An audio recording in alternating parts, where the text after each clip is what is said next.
오늘 말씀의 제목은 너는 나를 따르라 라는 제목으로 말씀을 전합니다. 우리 예수님의 복음 사역을 보면 지속적으로 반복되는 일이 있습니다. 그것은 많은 군중을 될 수 있으면 피하는 일이시지요. 오늘 본문의 18절도 한번 보십시오. 예수께서 무리가 자기를 애워싸 하는 것을 보시고 건너편으로 가기를 명하시니라. 무리가 자신을 애워싸 하는 것이 결코 나쁜 의도를 가진 것도 아니고, 그리고 주님을 좀 더 가까이에서 보려고, 그리고 주님을 좀 더 이렇게 어떤 능력을 행하실지 그렇게 보기 위해서 가까이 오는 그런 상황인데, 주님은 그것을 피하고 계십니다. 사람들이 많이 주님 주위로 몰려들자 예수님의 제자들에게 건너편, 여기는 바로 갈릴리 호수 건너편, 저쪽으로 가자는 거죠. 사람들을 피해서 없는 곳으로 가자, 그렇게 말씀하신 것입니다. 여러분, 예수님의 복음 사역의 목적은 많은 사람들에게 주님의 복음을 전하는 것이지요. 그렇다면 사람들이 많으면 많을수록 오히려 그것을 피하실 이유가 없고 그것이 좋은 기회인데 주님은 왜 그것을 피하셨을까요? 여러분, 비슷한 상황이지만 전혀 다른 상황이 또 하나 있는데, 그것은 우리가 마태복음에 있는 산상수훈 같은 경우지요. 그때는 주님께서 산에 앉으시고 아마 많은 사람들도 예수님을 따라서 자리에 앉았겠지요. 그리고 주님께서 말씀을 전하십니다. 마태복음 5장, 6장, 7장에 이르는 그 긴 그 설교, 그 말씀을 가르치시는 것을 우리가 볼 수 있었습니다. 그런데 지금 오늘 상황은 비록 많은 사람이 있었다는 것은 똑같은 상황이지만 전혀 다른 상황이지요. 예수님을 애워싸는 사람들은 지금 어떤 상태인가 하면 놀라고 흥분한 상태입니다. 주님의 말씀을 들을 수 있는 준비가 된 차분한 그런 상태가 아니라 주님 앞에 그들이 데려온 병자와 그리고 귀신 들린 자들, 그리고 호기심으로 그것을 보기 위해서 몰려온 그 많은 사람들은 지금 놀랍고 흥분된 그런 상태에서 예수님 주위로 몰려들고 서로 가까이서 보려고 어깨를 밀치고 다툼을 하는 그런 상황인 것이지요. 여러분, 그들은 왜 그렇게 놀랐습니까? 그들이 데리고 온 병자들이, 그리고 귀신 들린 자들이 예수님의 말씀 한마디에 그 병이 낫고 귀신이 떠나가고 회복되는 것을 보았기 때문이지요. 그들이 데려온 그 병자들, 환자들이 그렇게 쉽게 고칠 수 있는 병을 가진 사람들은 아니겠지요. 당연히 그 당시에 의사들이 고치지 못한 그 어떤 민간요법으로도 고칠 수 없었던 그런 심각한 질병이었을 것이고, 귀신 들린 것은 지금도 그렇지만 그 당시에는 도저히 고칠 수 없는 그런 질병이었기 때문입니다. 그러니 여러분, 그것이 회복되는 그 현장이 얼마나 놀랐겠습니까? 그래서 그들은 예수님에게 모여드는데 흥분된 상태이기 때문에 주님께서 원하시는 그런 상황이 아니었지요. 여러분, 우리가 그런 상황들을 많이 이야기했고 많이 들었지만 주님께서는 병을 고치시는 것 자체가 주님의 목적은 아니었습니다. 귀신을 쫓는 일이 주님의 주된 사역이 아니었어요. 주님은 보다 많은 말씀을 전하고 천국 복음을 전해서 사람들이 구원받을 수 있는 그런 은혜를 누리기를 주님께서는 원하셨다는 것입니다. 대개 사람들은 군중들이 환호하고 많이 몰려들면 굉장히 기쁘고 좋아하지요. 여러분, 우리가 알다시피 무대에 올라가는 사람들은, 남들 앞에 서는 사람들은 그 청중들의 환호와 박수가 그렇게 좋답니다. 몸이 짜릿하고 전율을 느낀다고 해요. 그래서 그런 맛에 그런 일들을 한다고 하죠. 여러분, 그러나 주님은 그러시지 않으셨습니다. 주님은 그 청중이라는 그 환호와 박수라는 것에 그렇게 주님의 사역의 목적을 잃어버릴 만큼 그런 분이 아니셨던 것이지요. 그래서 주님은 이제 갈릴리 호수 건너편으로 얼른 가자, 그렇게 말씀하셨고 배를 타고 이제 떠나시게 됩니다. 그런데 주님께서 다른 곳으로 이제 이동을 한다는 사실에 사람들이 웅성웅성했겠지요. 계속 보고 싶은데, 더 보고 싶은데 주님께서 가신다고 하시니까. 그런데 그때 한 서기관이 예수님 앞으로 나옵니다. 그리고 단호하게 말하지요. 선생님이여, 어디로 가시든지 저는 예수님을 따르겠습니다. 저는 주님을 따르겠습니다. 그렇게 고백을 합니다. 여러분, 성경의 서기관은 그렇게 예수님 앞에 잘 등장하지 않았습니다. 서기관은 어떤 사람인가? 당시의 율법, 즉 모세 오경을 필사, 손으로 쓰는 사람들이에요. 그 당시 이 서기관들이 해야 할 중요한 사명 중에 하나는 성경을 손으로 쓰는 것입니다. 물론 그 당시에 인쇄술이 발달되지 않은 그런 상황이기 때문에 손으로 쓰는 것, 그것이 그들의 일이었고, 또 성경을 연구하여서 가르치는 것, 그것이 그들의 일이었어요. 다시 말하면 율법 학자입니다. 단순히 서기관, 그 글을 쓰는 사람이 아니라 율법 학자였어요. 그들은 주로 레위 지파였으며 대대로 대물림되는 그런 직업이었습니다. 그리고 이 서기관들이 산헤드린 공회, 그 당시 이 이스라엘의 국회 정도 되죠. 국회, 그 산헤드린 공회의 핵심적인 사람들이 바로 이 서기관들이었습니다.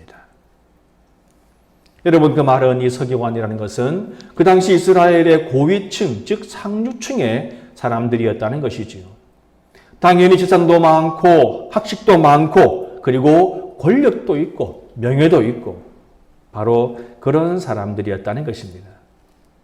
물론 이 서기관들은 바리새인들과 함께 예수님을 공격했던 그 사람들 중에 한 부류였습니다. 그런데 오늘 성경에 나오는 이 서기관은 좀 다른 사람이었던 것 같습니다. 그는 예수님의 사역을 보고 크게 감동을 받았어요. 그래서 예수님을 따르고자 결심했던 그런 사람이었습니다. 그래서 그는 그 결심을 예수님께 밝힙니다. 저는 예수님을 따르겠습니다. 성도 여러분, 예수님을 따른다라는 것은 어떤 의미일까요? 오늘 본문에서 서기관이 예수님을 따른다 할 때 그 따른다는 말은 어떤 말입니까? 그냥 단지 우리를 피해서 멀리 가시는 예수님, 그러나 당신이 어디를 가시든지 저는 주님이 있는 그 현장에 같이 가겠습니다. 그 결심일까요? 아니면 그의 인생 전체를 걸고 주님의 제자가 되어서 하나님의 백성이 되어서 주님을 따르는 삶을 살겠습니다. 그런 의미일까요? 이 서기관의 결단이 정확히 무엇인지는 모르지만 아무튼 예수님은 대답을 하셨지요. 여러분, 서기관이 이런 결단을 주님께 말씀드리면 그래 장하다 하고 칭찬하시면 참 좋을 것인데 오늘 주님의 말씀은 무엇입니까? 오늘 주님은 그 결단에 찬 서기관의 고백에 대해서 이렇게 말씀을 하시죠. 20절입니다. 여우도 굴이 있고 공중의 새도 거처가 있으되 인자는 머리 둘 곳이 없다. 어떻게 들으면 동문서답 같기도 합니다. 그죠? 대체 이것이 여러분 무슨 말씀일까요? 머리 둘 곳이라고 하면 당연히 이렇게 누울 곳, 머리를 이렇게 베개에 두고 이렇게 누워서 쉴 수 있는 곳, 정착지, 거주지, 집 이렇게 생각을 할 수 있겠죠. 맞습니다. 주님은 지금 바로 그것을 말씀하시는 것이죠. 여러분, 이것은 어떻게 잘못 들으면 예수님께서 이 서기관의 말에 야, 여우도 저거 집이 있고 공중 나는 새도 자기가 쉴 곳이 있는데 나는 쉴 곳이 없구나. 혹은 나는 집이 없구나. 이렇게 한탄하는 그런 말씀으로 그렇게 들릴 수도 있습니다. 잘못 들으면 예수께서 당신의 거처가 불명확하고 당신의 소유가 없는, 즉 소유의 집이 없는, 재산이나 집이 없는 상태를 한탄하는 것처럼 들릴 수도 있습니다. 그러나 그게 아니지요. 오늘 이 본문을 기록한 마태나 그리고 예수님이나 이 말한 사람이 서기관인 것을 다 알고 있습니다. 그래서 본문에도 한 서기관이 이렇게 나와 있지 않습니까? 당시의 서기관들은 입는 복장들이 일반인들과는 달랐습니다. 그들만의 입는 옷이 있습니다. 당시 이스라엘 사회는 복장이 곧 그의 신분을 나타내는 것이었거든요. 그래서 마태도 알고 그 주위에 있는 모든 사람들도, 그리고 예수님도 이 사람이 누구인지 어떤 사람인지는 다 알았습니다. 오늘 주님께서 하시는 말씀은 무슨 말씀일까요? 인자는 머리 둘 곳이 없다. 여러분, 이 말씀은 바로 이런 의미입니다. 지금도 그렇지만 앞으로도 이 땅에는 내가 소유하고 집착할 만한 것이 아무것도 없다. 내가 머리 둘 곳조차 없다는 사실을 당신이 알고 당신도 그럴 준비가 되어 있으면, 그럴 결심이 되어 있으면 기꺼이 나를 따르라. 여러분, 그런 말씀이에요. 만약에 서기관이 예수님을 따르는 삶을 단지 뒤를 따라가는 그것이 아니라 예수님을 따라가는 예수님의 제자가 되어 하나님의 백성이 되어 살아가는 그런 삶을 살게 된다면 아마 그는 더 이상 그의 세계, 서기관의 세계에서는 살 수가 없을 것입니다. 어쩌면 사도 바울처럼 모든 것을 버려야 하는 그런 상황을 맞이할지도 모릅니다. 모든 것을 포기하는 것이지요. 그래서 주님께서는 그에게 말씀하시는 것입니다. 정말 그 모든 것을 다 포기하고 나를 따를 수 있는가? 일찍이 예수님을 따랐던 예수님의 12 제자들, 그들도 예수님이 부활하기 전까지는 그랬습니다. 그들은 주님께 그랬지요. 보소서, 우리는 모든 것을 다 버리고 주님을 따랐습니다. 그 의미가 무엇입니까? 그랬으니 뭔가 우리에게 좀 보상이 돌아오도록 해주십시오. 여러분, 실제 그들은 그렇지 않았습니까? 주님의 나라가 임할 때 주님께서 예루살렘에 올라가셔서 높은 지위에 올라가고 권력을 얻고 힘을 얻었을 때에 주님, 저에게 한 자리 주십시오. 우리가 12명이니까 누구부터 해서 쭉 12명 모두 높은 자리에 한 자리씩 주시겠지요. 그렇게 생각을 했습니다. 보상을, 대가를 기대했던 것이지요.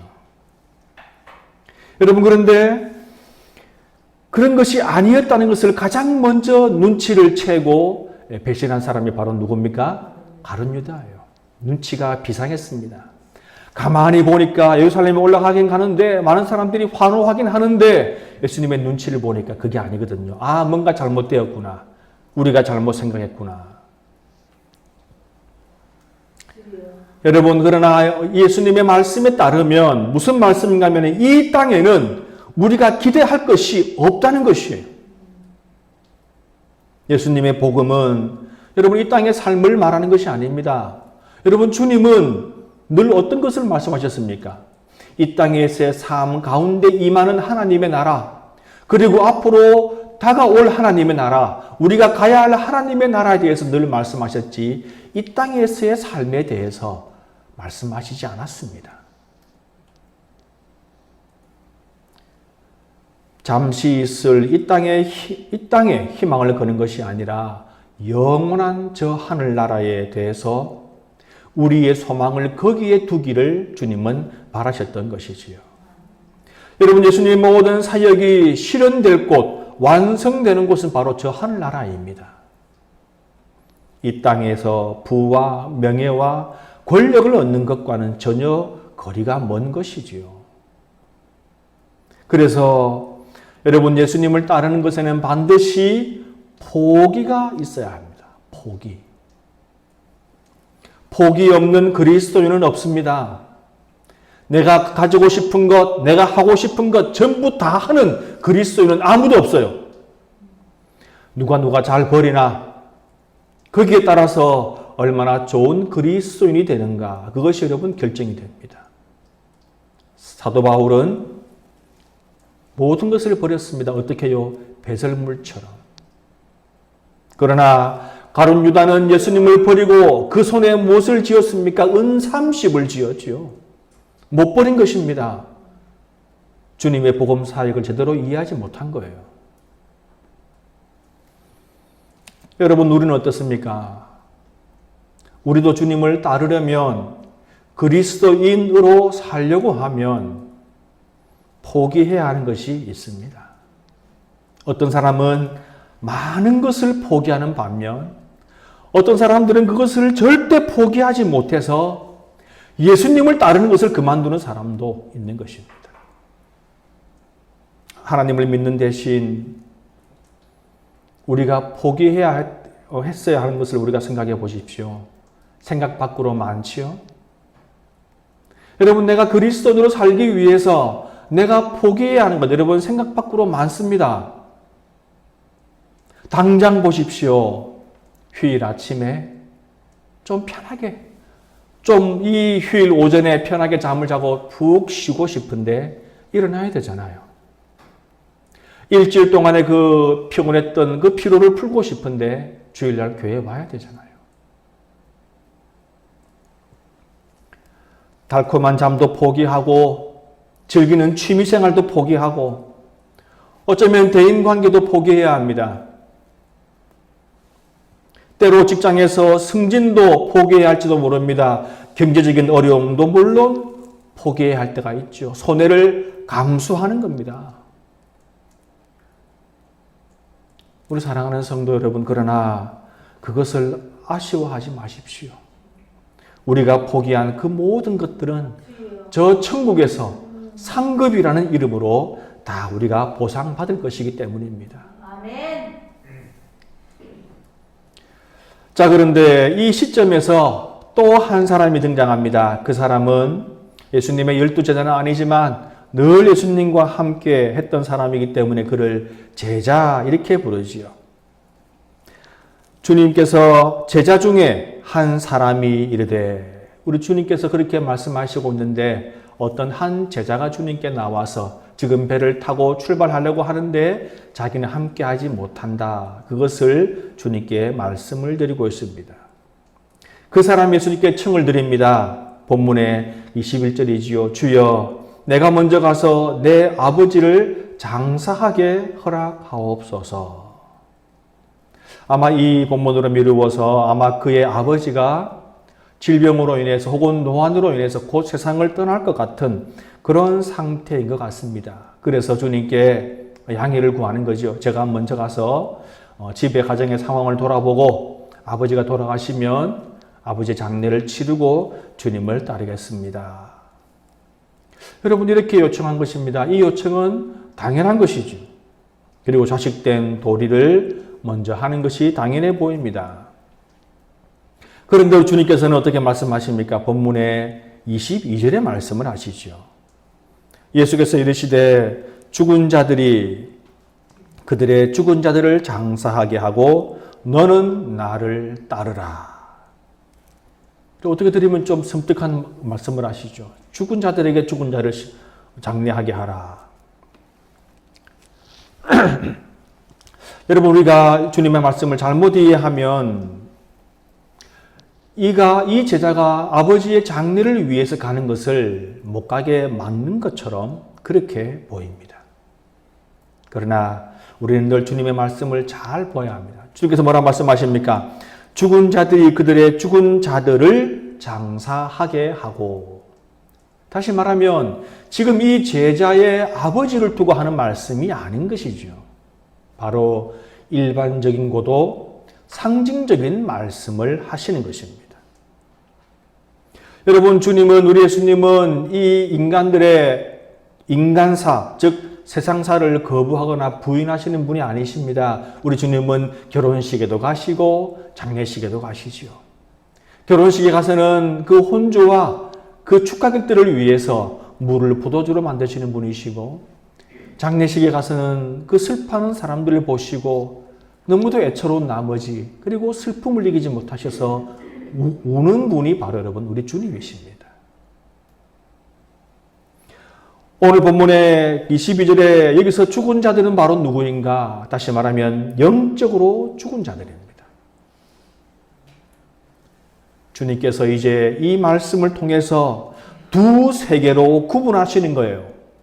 영적으로 살아있는 사람의 세계, 영적으로 살아갈 사람들의 세계와 영적으로 죽은 사람의 세계를 지금 말씀하시는 것이지요. 지금 주님은 어떤 말씀을 하십니까? 두 세계의 일 가운데 어떤 일을 먼저 해야 하는가? 어떤 일이 더 중요한가? 어떤 일에 더 집중해야 하는가? 그것을 지금 말씀하고 있는 것입니다. 주님을 따르는 것 중에 가장 중요한 문제 중에 하나가 바로 여러분 이 우선순위입니다. 사람이 세상을 살아가다 보면 여러 가지 많은 일들을 하면서 살아가지요. 우리가 해야 할 일, 완성해야 할 일, 내가 해치워야 할 많은 일들을 우리가 만납니다. 그런데 단순하게 해결해야 하는 그런 업무만 만나는 것이 아니지요. 어떤 판단을 하고 결정을 하고 그것을 실행해야 하는 그런 상황들에 부딪힐 때가 여러분 많이 있습니다. 그런 상황에서는 무엇보다 그 자신, 그 스스로 나의 의지가 필요하고 그리고 결정이 필요하죠. 내가 어떤 뜻, 어떤 의지를 가지고 무엇을 결정해야 하는 그런 일들이 얼마나 많이 있습니까? 우리의 의지와 결정을 이끌어가는 것은 바로 무엇일까요? 내가 평소에 어떤 것을 내 인생의 최고 우선순위에 두었는가? 거기에 따라서 내 의지와 결정이 판가름 날 것입니다. 다시 말하면 어떤 상황 속에서 돈을 따라갈 것인가? 사람을 따라갈 것인가? 평소에 그 사람이 돈이 인생의 목적인 사람이라면 당연히 돈을 따라갈 것입니다. 예를 들면 그런 것이죠. 그러나 그렇지 않다면 돈 이외에 다른 그 무엇을 그 사람이 우선순위에 두고 있다면 그것을 따라서 그렇게 행할 것입니다. 오늘 이 본문은 바로 무엇입니까? 예수님을 따른다는 것은 그냥 내 인생 가운데 어느 한 부분을 예수님께 드리고 예수님의 말씀을 내 마음에 두는 것이 아니라 내 인생의 우선순위 가운데 가장 최고의 우선순위에 예수님을 둔다는 것입니다. 예수님을 따르고 그 가르침을 따르는 것이 다른 모든 일보다 앞서고 우선되어야 한다는 것. 바로 그것을 지금 주님은 말씀하고 있는 것이에요. 우리가 주의를 지키고 예배 드리는 일을 최고의 우선순위에 두고 기도하는 시간을 가장 먼저 생각하고 짧은 시간일지라도 말씀을 읽는 것을 가장 우리의 인생에 내 하루의 삶 속에서 최고 우선순위에 둔다면 그것으로 먼저 시작을 할 수 있겠지요. 여러분 우리가 아는 대로 기도하거나 말씀을 보거나 혹은 주님을 찬양하는 것은요. 우리 모든 일을 하고 남는 시간에 한다면 절대 못할 것입니다. 우리가 아는 대로 가장 먼저 기도하는 시간을 빼놓고 가장 먼저 말씀 듣는 시간을 빼놓고 하나님께 영광 돌리는 시간을 제외해놓고 우리의 삶을 살라는 것이 바로 주님의 가르침인 것입니다. 그것이 바로 예수님을 따르는 그리스도인의 삶인 것이지요. 사랑하는 우리 성도 여러분, 우리는 모두 예수님을 따르는 사람들입니다. 오늘 본문에서 말씀하신 것처럼 주님은 너는 나를 따르라. 여러분 이것이 얼마나 감사한 사랑의 말씀입니까? 잔인한 말씀이 아니라 장례식에 대해서 핀찬을 주시는 것이 아니라 영적으로 어두운 죽음의 세계와 살아있는 생명의 세계 그 둘 사이에서 갈등하는 사람에게 너는 나를 따르라. 영생의 세계로 오라는 것입니다. 무엇이 중요하고 무엇을 먼저 해야 할지를 주님께서 가르쳐 주시는 것이지요. 그러므로 주님을 따르는 사람들은 바로 이 말씀에 따라 예수님을 따라가는 사람들입니다. 여러분, 예수님을 따른다는 것은 말처럼 그렇게 쉬운 일은 아니지요. 그러나 우리가 기꺼이 걸어야 할 길인 것입니다. 오늘 주님은 이 본문을 통해서 두 가지 교훈을 말씀하셨습니다. 한 가지는 포기하라. 포기할 것은 포기하라. 이 땅에서의 부귀영화를 쫓는 삶을 포기하라는 것입니다. 여러분, 부귀영화가 나쁜 것은 아닙니다. 그러나 그것을 위해서 모든 것을 희생하는, 아니 신앙마저도 버리는 그런 일을 삼가라는 것이죠. 그리고 또 한 가지는 바로 무엇입니까? 우리의 믿음을, 신앙을, 예수 그리스도를 최우선 순위에 둔 그런 삶을 살라는 것입니다. 여러분, 포기와 우선순위, 포기와 우선순위, 이 두 가지를 잘 기억하십시오. 그리하여서 우리 모두 함께 예수님의 뒤를 잘 따라가는 천국 백성이 되기를 주님의 이름으로 축원합니다.